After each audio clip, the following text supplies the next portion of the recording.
Hi, welcome to the Greater Syracuse Skinny, brought to you by the Greater Syracuse Association of Realtors, where we dig into the most recent numbers from our market.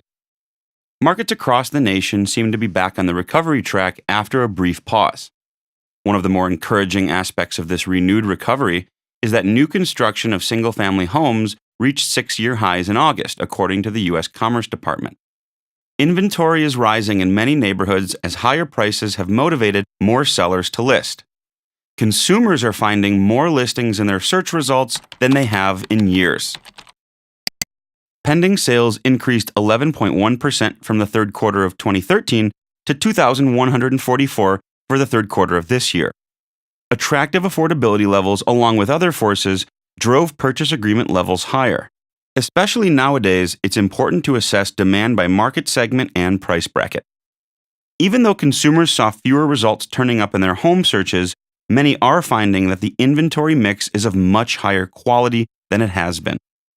Inventory levels market-wide were down 12% to 4,738 units. That could soon change since seller confidence and housing starts are both recovering. Prices rose compared to last year. The median sales price increased 1.4% to $133,900. While home prices are probably the most popular market measure, other indicators such as days on market and absorption rates can provide even deeper insights into the marketplace. Month supply of inventory was down 14.9% to 8 months. Month supply is also sometimes called an absorption rate. It measures how long it would take to completely clear the market of all inventory, assuming no new listings enter the market. It can be a reliable leading indicator of future price movement, and it can foreshadow changes in days on market and percent of list price received. Speaking of which, sellers accepted a slightly lower share of their asking price compared to last year, suggesting the market may be ever so slightly less competitive. Percent of list price received at sale fell to 96.1% from last year.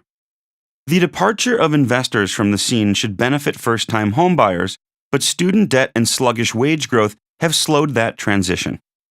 September showed strong private job growth. Prior months were also revised higher.